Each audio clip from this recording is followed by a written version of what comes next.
Hi guys then. So welcome to the TRG screen panel on operational excellence and revenue optimization for exchanges and vendors. Thank you all for attending, especially in the UK on such a hot day, rather than being outside in the sun and having a drink or two to cool yourselves down.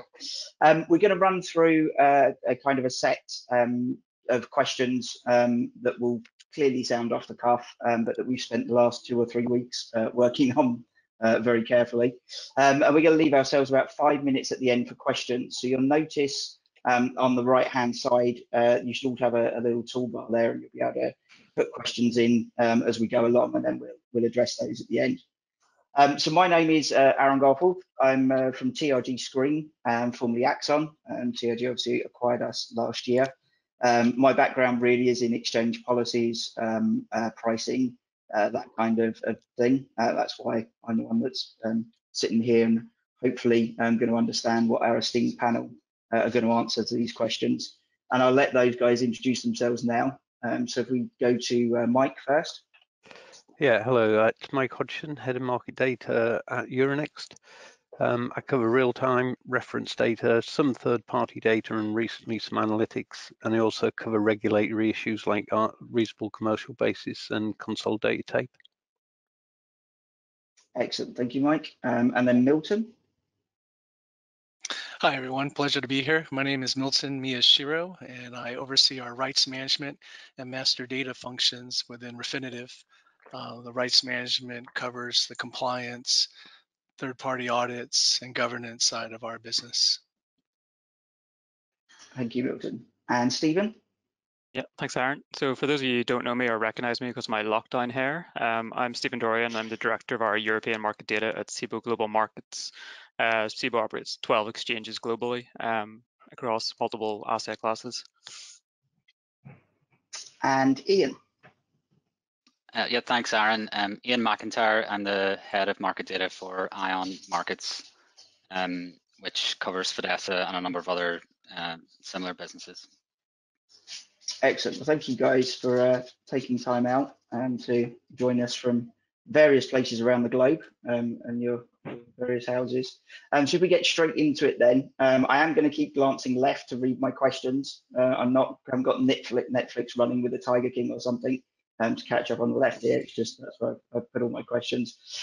So our first question is, there have been clear trends in the last few years, in fact for a number of years, with the use of market data becoming more complex and the development of new licenses and policies.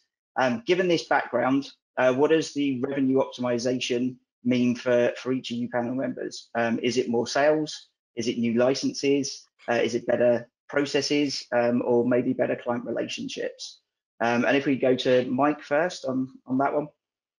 Yeah, so for us, it's not necessarily sales. I mean, especially with exchange market data, people either need it or they don't, so you can't sell it to somebody who doesn't need it. But definitely new licenses as data usage has changed.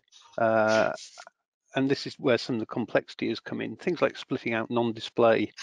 Originally, we had a couple of general categories, non-display, and now those are split out into multiple categories. Things like derived data has become index creation, derived data.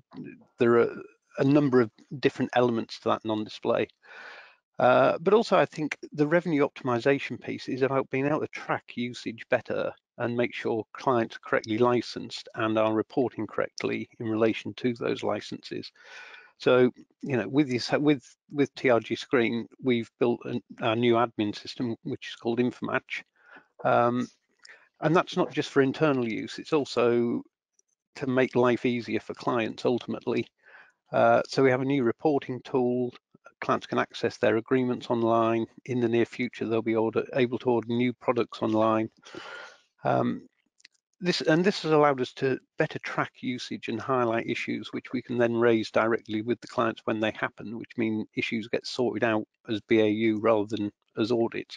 So that revenue optimization piece, some of it is about new licenses, but a lot of it is the processes and the client relationships. It all helps with that. Excellent, thank you, Mike. And then sticking, I guess, on the exchange sort of side to get the exchange view. So Stephen, the same question to you. Yeah, I mean, I think to your kind of introductory point, I think licenses have become more granular, and it can add a certain element of complexity. But changes are usually client-driven, as new data uses do come up. One example this year, I think I've spoken to probably 5 or 6 firms that are looking to tokenize existing assets and offer a tradable product on the back of those. Security tokens weren't a thing in our world a couple of years ago, so the industry does evolve and policy changes with that. To answer the question, I guess, more directly on revenue optimization, I mean, the success metrics we kind of look at it really as a mixture of everything you mentioned. New clients is great, but also, cross-selling multiple products to our existing customers. User numbers are obviously very important as well, and just having broad use of our data assets across the organizations. And I guess contrary to Mike's point, certain elements of our data we do have to kind of go actively sell, because we offer alternatives for US and European equities, for example. So there's a bit more proactive sales on our side, but also then, to Mike's point, some people just need it as well, and we'll get those kind of clients in as well. Excellent, thank you. And then to come to the vendor side then, I guess, because you guys are, it's, as Mike said, in some ways with exchange data, you either need it or you don't. For the vendor, I guess this revenue optimization is a bit more, there's a bit more competition there in terms of going after exactly the same clients, selling the different data sets. So Milton, what's your kind of view on this piece? Yeah, I'll probably answer this more from an operational processing perspective. From rights management, compliance, and governance. They play important roles in revenue optimization. For the exchanges and vendors, and on the flip side, being the costs and the expense sensitivity for the customers. So the end-to-end processing, when you're looking at quotes, order processing, reporting, billing, collections, basically the whole cash flow end-to-end. Role, some of the pain points we see as far as some of these operational issues includes errors in reporting, whether there's technology issues or just misreporting or delays in exchange approval process, back billing, you get terminations and cancellation requests. I think there's a lot to do with a lot of these functions that incorporate different parts of the organizations, including some of the vendor procurement, finance, and others. So I think there's a lot of good opportunities to kind of, from a cash flow perspective, when you're looking at revenue optimization, see how that whole life cycle works from an order to cash perspective. Excellent, thank you. And then to round this question off then, Ian, so the view from Ion and Fidessa.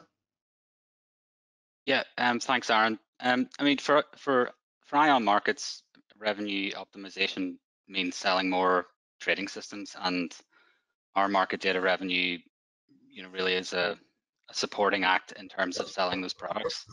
The optimization point that Milton made for us, about ordering something and working through the finance department and making it easy for customers to pay. For us, really, in my team, a big focus is on improving our process so that market data billing and reporting is more automated and more simple. For customers to understand what they're using more clearly. For us, obviously, with hundreds and hundreds of suppliers and tens of millions of market data fees getting passed through every year, the need to make that simpler and for customers to be able to see and approve those invoices just means for us to to keep working at our procedures and to make it easier and for customers to to pay their invoices through finance and ultimately remove that tension and friction from relationships. It's getting harder. Obviously, like Mike and Stephen alluded to, policy is getting more complex. Growth for exchanges comes through adding, into their white space things that they didn't charge for before. And non-display has obviously been going on for a number of years, but we're seeing policy stretch into things like end of day data, which is being charged for in some areas where previously it didn't. Another new policies which make all of that much more complex. So just trying to keep on top of that for our customers and make sure that we can keep it simple for them, and that'll ultimately help us and them. Excellent.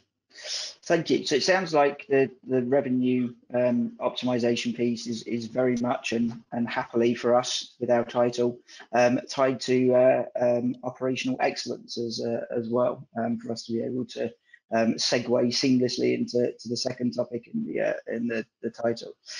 So I mean, from my point of view, I mean, despite industry discussion for pretty much as long as I can remember and as long as I've been in the industry about alternative commercial models, we essentially aim or remain really firmly an honesty statement business, an honesty statement based industry. So given that, what can exchanges and vendors do in the opinion of you guys to make the declaration, licensing, the billing, that whole process as efficient as possible, provide the operational excellence that we refer to? I think we'll turn it around this time. We'll go through the vendors first, so if we can come to you, Milton. Sure. Yeah, I think we continue to see self-service portals and on-demand permissioning, continue to be major topics from our customers, and this gets a little tricky when you're looking at a lot of different products. Not all products might have that self-permissioning and self-entitling, and from a customer standpoint, they're kind of looking for more of a centralized ordering systems that can go across all different products. I think another element is change notifications and data notifications. Something I know TRG Screen works hard at, and kind of compiling that type of information. What we're looking to get to is more of a targeted customer notification perspective, using the information of usage and content that is directed toward the actual consumer. There's a lot of information that's out there, and just sifting through all the different notifications can be daunting and time consuming, and being able to target the actual user with the changes that they need to be aware of, whether that's price changes or content changes and so forth. I think that's really critical as the industry moves forward on this. Excellent, thank you. And Ian? Yes, in terms of honesty statements, the vast majority of our business is providing a hosted service where we have mostly controlled devices. So while we do support honesty statements, it is in the minority of our business. Even at that, in years past, it was very manual. There was a lot of spreadsheets changing hands and emails chasing clients. We've moved in recent years to have a declarations portal to make that more automated and frankly more professional for our customers to report whatever usage is needed for us. That's around some of the data feed products we have, and also more recently some non-display reporting for exchanges that require it. So I mean, at an industry level, I think compared to the likes of Refinitiv, our usage of this is quite minor, but I don't really see a situation where it's going to materially change in terms of it existing, which I think was part of the question, Aaron. I guess like a lot of the themes throughout this, it's just a matter of finding ways to to support it in a more a fashion that perhaps you can automate better and reduce the effort and the compliance issues that come with it. Yeah, finally, almost a recognition that we're not going to get away from it, which is kind of what we seem to have been thinking for a number of years, I think. Thank you, Ian. So yeah, Stephen, the same question. Yeah, I think I agree with Ian. I mean, I don't see honesty statements going away anytime soon. There are a couple of good industry initiatives at the moment, like ODRL, that are looking to try to innovate. They're looking at the idea of digitizing licensing models so that those usage rights are there in black and white, and be able to, to Ian's point about automation, they're interpreted by a machine, and that will certainly improve things. But as I said, I do think they're here for a while. Outside of controlled devices, once you kind of lose control or sight of that data, maybe it passes into the client infrastructure, there needs to be contractual controls in place. And that often involves declaration of usage where variable fees do apply, as typically on the display use. That's also, I guess, improving. Under MiFID II, every European venue has to offer natural user netting. So whether one of my customers gets the data through Ian or Milton, they can report directly to us, and you pay that once. So that kind of removes a bit of the headache, because you're not counting devices across your network and the various vendors and providers. So yeah, operation, and then bringing it back to the question, operational excellence. I mean, it really is about having those right systems in place to collect those reports, integrate into billing, CRM, make automation and customer onboarding, that much easier. So yeah, I think I would echo a lot of what kind of Ian said, and just trying to make the process easier. Excellent. And yourself, Mike, from the Euronext point of view? Yeah, so I think there is now a lot more technology which backs up the honesty statement itself, which you can go back to monitor as an archive or an audit trail. From an exchange perspective as well, it starts with having your policies and price lists and agreements online and available for clients to review and question. And then it comes back to being able to track and monitor usage effectively and being able to resolve the issue as soon as possible rather than letting the liability build up. And I think by the fact that we've built these tools, it makes more information available internally for analysis, and that'll help both the exchange and the client, and there should be less surprises going forward. We should be able to spot things, we should be able to raise them earlier with clients, and that way both parties can be in a comfortable position rather than one of them wondering what's out there. Okay, excellent, thank you. So given that, then I guess that kind of follows quite naturally on to the next question. Given all these new tools, given the systems out there, the availability of the data, exchanges potentially being a bit more proactive on some of this. Yeah, we are still an honesty statement industry. We do still have complex licensing and usage rules. So is 100% compliance ever a realistic target, I guess, is the question. And I think we go to the exchanges first, so we go to Stephen. Yeah, I mean, honestly, I would say yes and no. I think, if a bank or a broker read McIntyre's policies, ingested it, understood it, it's there on the website, it's very transparent, it would be fairly easy to get 100% compliance. I've personally been on a number of audits where there has been 100% compliance, and that really is underpinned by just having good, clear, and transparent policies and pricing. I think the difficulty for 100% audit across the industry, or 100% compliance across the industry, sorry, it really comes when firms are consuming from multiple data sources. There's literally hundreds of them out there, maybe thousands. And it's not just exchanges who are probably, amongst the most transparent of the group. There's, analytics, news providers, indices. And when you have this kind of vast amount of data being consumed, each applies a varying licensing or business model, errors are prone to happen. So I don't think it's going to be 100% compliant across the board, across all products, but in isolation, I think it can be. We're broadly on the exchange side aligned. Terms like distribution, non-display, I think they're broadly, standardized across all exchanges. You might have nuances there, the unit of count, whether exchanges offer that natural user netting I mentioned. And also, I think one of the traps some consumers fall into is making assumptions. We often hear firms who come to us and say, look, we're a service facilitator. And they're basing that on one exchange's categorization and approval, but it might not be true across all sources. So it's always just good to understand the policies for the data you're consuming. And the foundation of that really is the interaction with the exchange, the market data salespeople, the policy experts. If a consumer firm is ever unsure of a policy, they should interact with us and we'll clarify as needed. Excellent, thank you. So what I heard there from Stephen is yes, everybody should be compliant. Mike, would you agree with that? I think it is complex, and I think 100% is possibly unrealistic because there's always somebody's developing an application, they take a data feed and then they just enable it for all the sources on that data feed when actually that wasn't the intention in the first place for that application or whatever. But I'd say, you mentioned in your question things like pre-approval, etc. One of the things that I've recently come across, so we've been doing a review internally of Euronext's use of other market data. And what we found was there are a number of areas where other businesses within Euronext would go to a vendor and say, oh, we want this data, and they turn it on, and there's no pre-approval.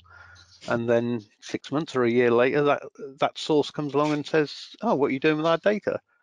And we introduced pre-approval a couple of years ago. And we actually find it's beneficial for the client as well as for ourselves, because right from the start, before they get the data turned on, they understand the policy, they understand the type of usage that they're doing and what licenses they require.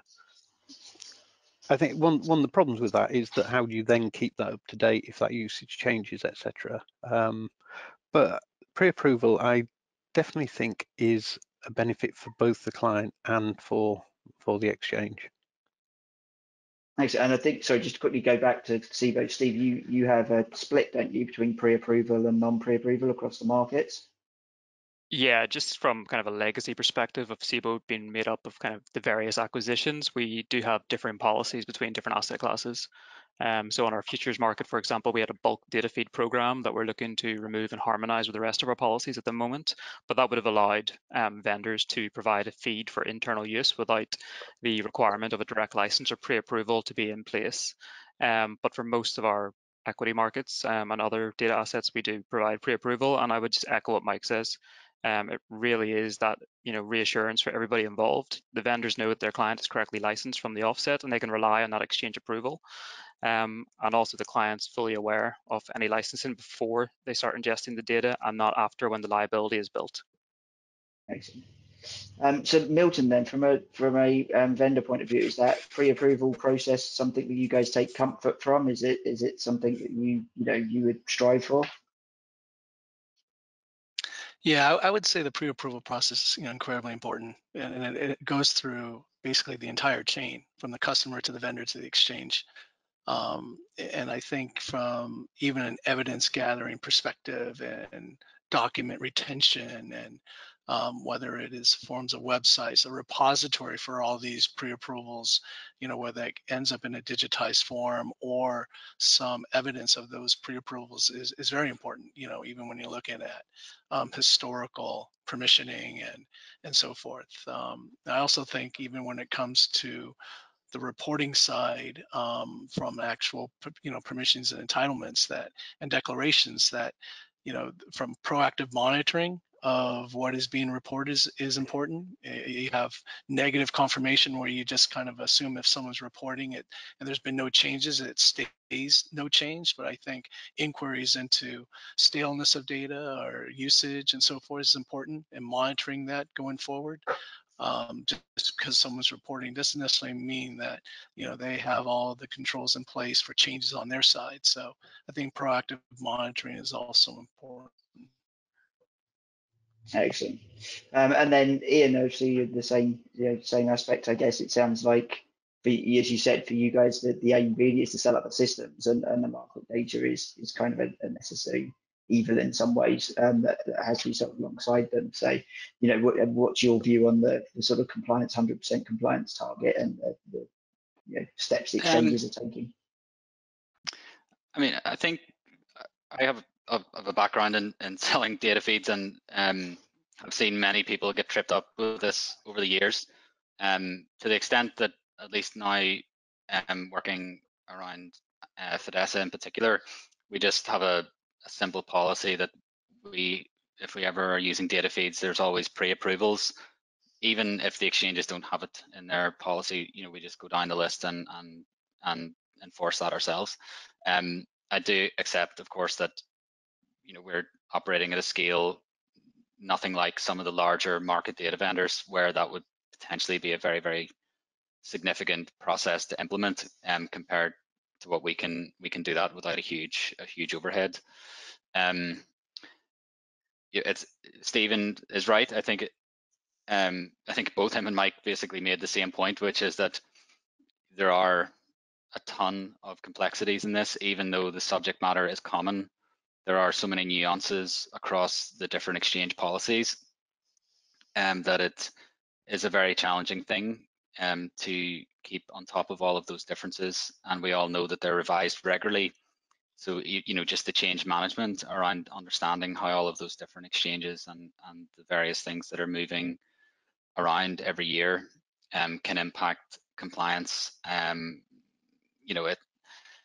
It's tricky, especially then, thinking about how you might, over an audit of 5 years, look back over the different policy changes. It just gets incredibly difficult to keep on top of all that. Add to that, like in any company, headcount churn and systems change, etc., etc. There's just a never-ending list of reasons why it's just difficult to be compliant as an end user or sometimes as a vendor. So all of the things said, having policies online.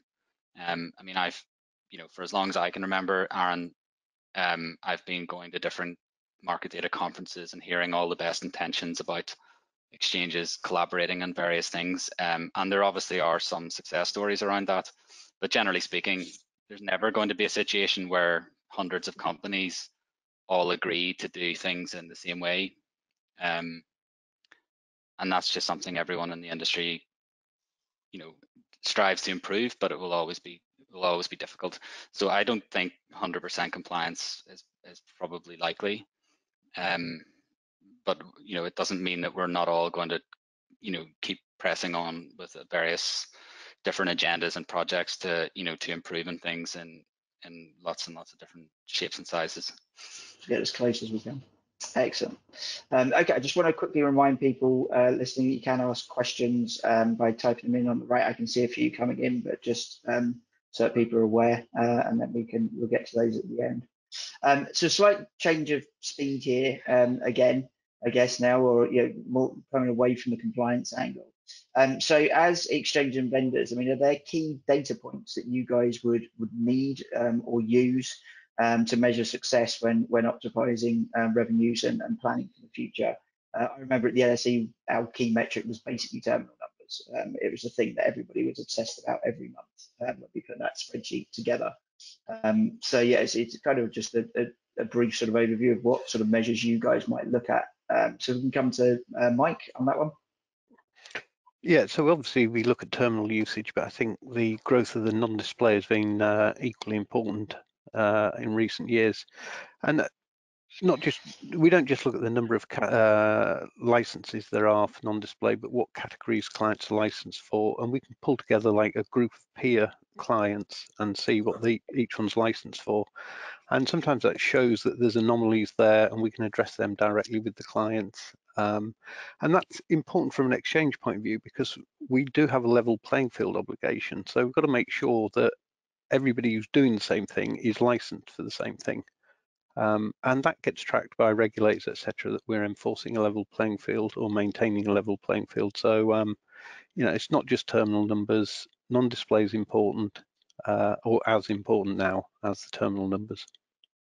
Okay, excellent. And then Milton, so from a vendor perspective, is it the cold hard cash? Is that the main measure, or is there something else? Yeah, I think leading to the whole cold cash is the usage, and I think that was mentioned previously by the panelists.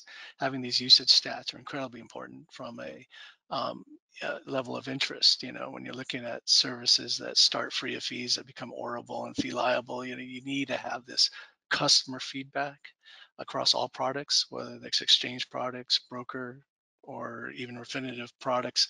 It's important to assess the market interest and the demand, and that helps set the appropriate price points. And I think having that type of data, whether it's from the marketing teams or it's from the level of interest, as well as new book of business and cancellations, you have to monitor that type of product flow, content flow, as far as what the industry is looking for and wanting to pay for. And I think that drives a lot of the innovation in our industry, is whether it's some form of analytics or another form of interest that the industry has and are willing to pay for, and it's getting that kind of intelligence that I think drives a lot of the business decisions that need to be made.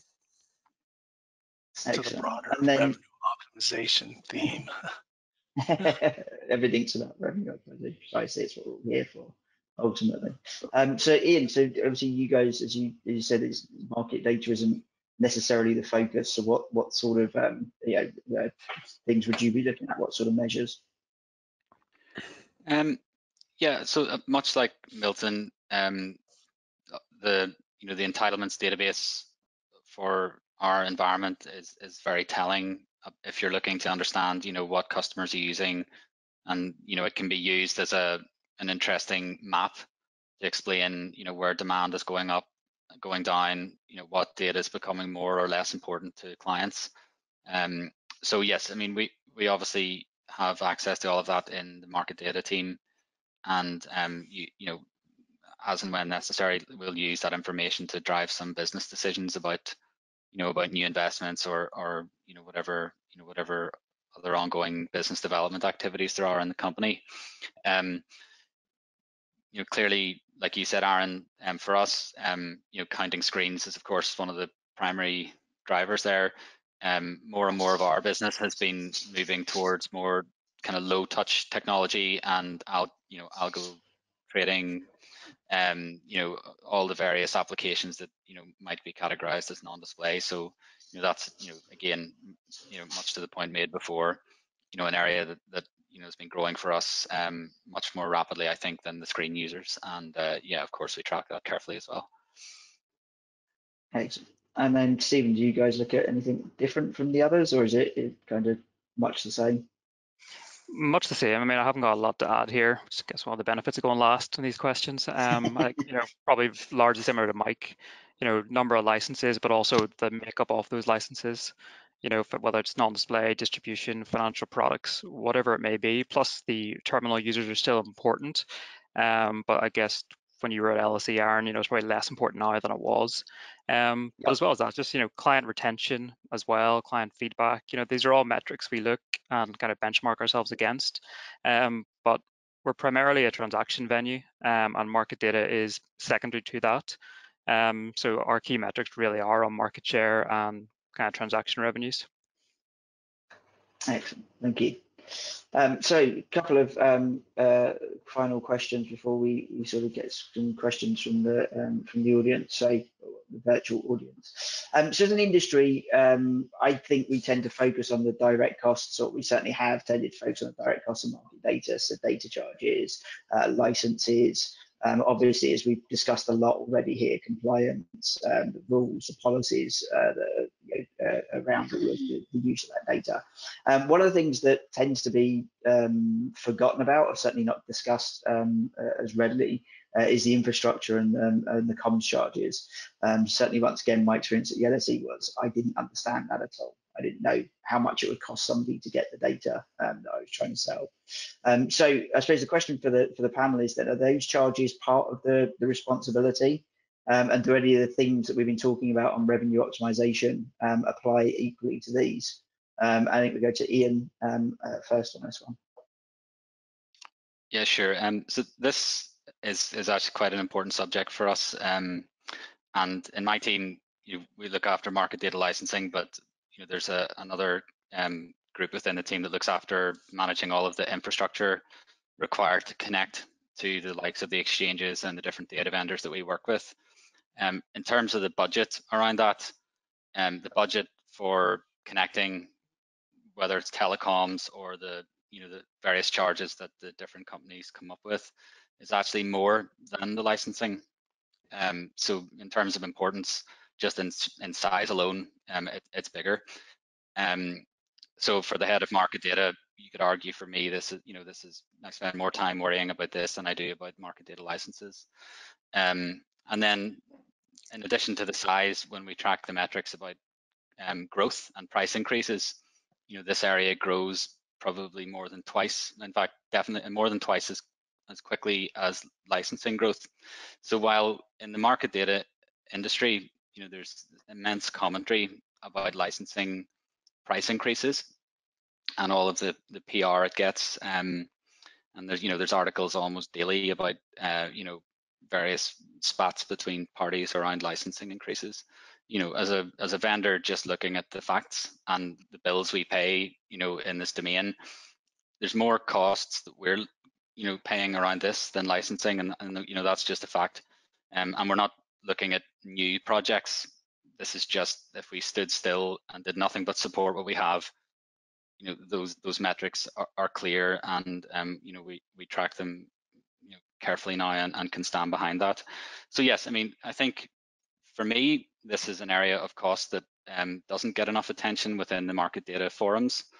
I've spoken to various people about this just to try and understand that myself. And when you go to some of the market data folks in the the customer side, the banks and so forth, this is an area that does fly beneath the radar.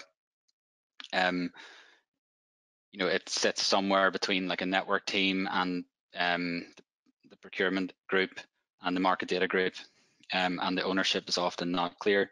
As you could probably gather, you know, we're quite sensitive to that and made a point of bringing it all together, and want to sort of more carefully track and manage those expenses.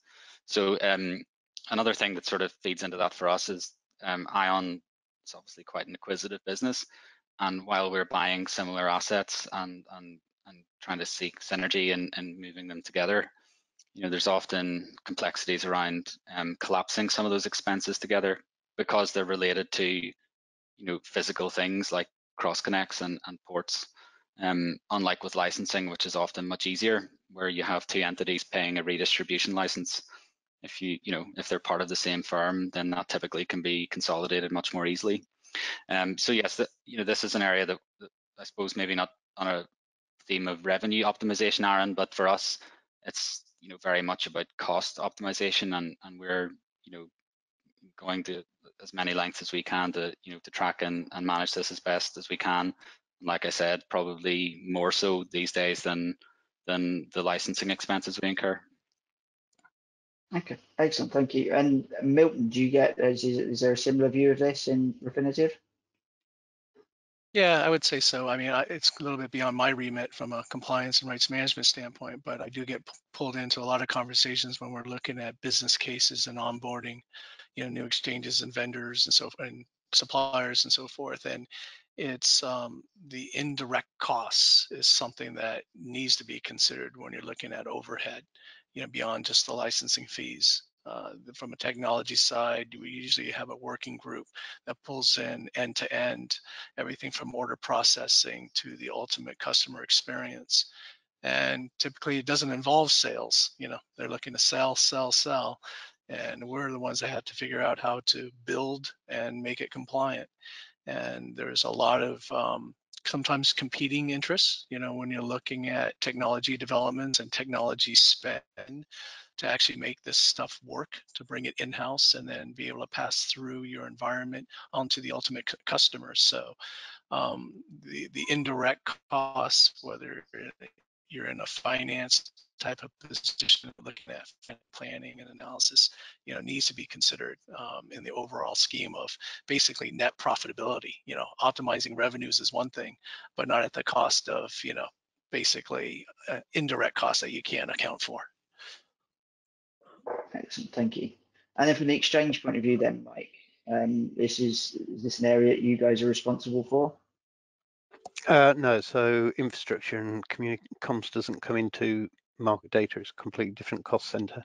But I think what is interesting about this, and Ian alluded to it in terms of when people talk about market data, it depends what they're including in that as to where the increases have come.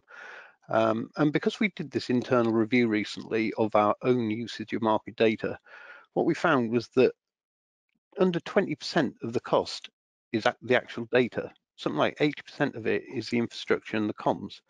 And that is really interesting when the whole debate around reasonable commercial terms, consolidated tape, people are saying data is too expensive, but it depends what they're measuring. To be able to have that conversation, people need to make sure they're measuring the same things and we're having the same conversation. But it just shows there's multiple elements and multiple parties that make up that overall cost when you're consuming market data. Yeah. Excellent, thank you. And Stephen? Yeah, so kind of a mixed answer for this one. On the European side, connectivity sits outside of kind of my remit, but we're a relatively small team, so we do like come together when we're talking about policy or pricing changes. So we do have our eye on the bigger picture. On the US side of our business, we consolidate our group into market data and access services, and that would include all the physical connectivity and the connections to our exchange for our trading members. I think probably the reason the focus is so heavily on market data rather than connectivity is probably because if I just look at my own customer list, I would say 90% of them are coming through or getting our data via a third party. It's only really the trading members and some of the larger tier one vendors like, you know, Milton and Ian, who would be directly connected to our data feeds. And then you have this whole sub vendor relationship downstream. So yeah, I do think it is an area that's ignored. I think we're starting to look at it more holistically as a firm. Yeah, so. Excellent, thank you. Right, I can see some questions coming in from the audience, so I'm going to sacrifice our generic "where do you see the industry in X number of years" question from the end of this and go straight to some of the stuff that the audience has sent through. So one here, I think definitely for Milton. What's the status of digital rights management initiative? What are the deliverables? And on the understanding that Refinitiv is the lead on this. Yeah, the digital rights management, even Stephen mentioned it earlier, this ODRL is incredibly important for a future state, I think, for the entire industry. Refinitiv is working closely with, banks and asset managers and exchanges to try to create this digitized world. And I think the benefits of it, as far as what is being delivered, is, proofs of concepts across the entire processing chain, starting with the contracts, really breaking them down and getting to the point where we're all using a common language. And it's important because when you look at everyone that touches this information, not the actual content itself, but the content managers, product managers, legal, finance piece of the organization should be looking at the same information in a way, whether it's delivered through APIs and then housed and cataloged. I think from an overall perspective, the industry will even go into some points made earlier by the panelists, not necessarily look to conform market standards and practices and definitions, but at least provide the transparency into the differences between them. And eventually that might bring some conformity, or it might bring some best practices along different avenues. But the real key is building out these APIs that are then digestible by all, and everyone using a similar form of digitized information that basically takes you out of hard copy and Excel spreadsheets and puts you all into one common repository that everyone can refer to within the organization and outside of the organization. Excellent, thank you for that. And then another question then that we've just had in here is, and I think this is probably for Stephen and Mike, does the gravitation towards standardized exchange reporting policies, formats, and so on depend on the customer migrating to direct agreements with the exchanges, or is there an opportunity to use a vendor? I don't know, to pick one out the air, TRG screen, and I probably should mention data 3P as well. Portal to report consumer usage, but continue to contract data through market data vendors like Refinitiv and ION. So I think the idea there is all this move towards standardization, the idea of direct reporting relationships, certainly to get the benefits of things like netting, does that necessitate more direct interaction with the exchanges, or is there a position for a vendor in the middle of that? As Stephen, Mike, I'll let you guys fight it out. Sure, I'll go first then. I think it certainly helps. MiFID now, certainly for European venues, has defined a common unit of count that anybody can access and opt into, and that's the per natural user as opposed to per access ID. I think in its initial kind of implementation, following January 2018, it made the most sense to do direct reporting because if I have a common customer getting data through Milton and Ian and Milton aren't speaking to each other about that customer. There's NDAs and there's competition. So whereas if that customer can directly report to me, tell me they get the data through Milton and Ian, then we can just work with the admin teams in our vendor firms and make sure that those particular users are marked or denoted in some way as non-billable. So they'll still get passed through the entitlement system from the data vendors, but there'll be no instances of double billing, and we won't pass through any of the charges to the vendors in that respect. So yeah, I think direct, certainly. In the future, could you nominate a vendor to be your sole, reporter? Potentially, but I don't know if there'd be any benefit for the vendors to do that, because in that way they're taking on liability when they might have 6 or 7 different data sources. And also, it's not always through a vendor. When you talk about netting, it's per user, which means you could be netting across vendors, but also your direct data feeds and your sources, your ISVs.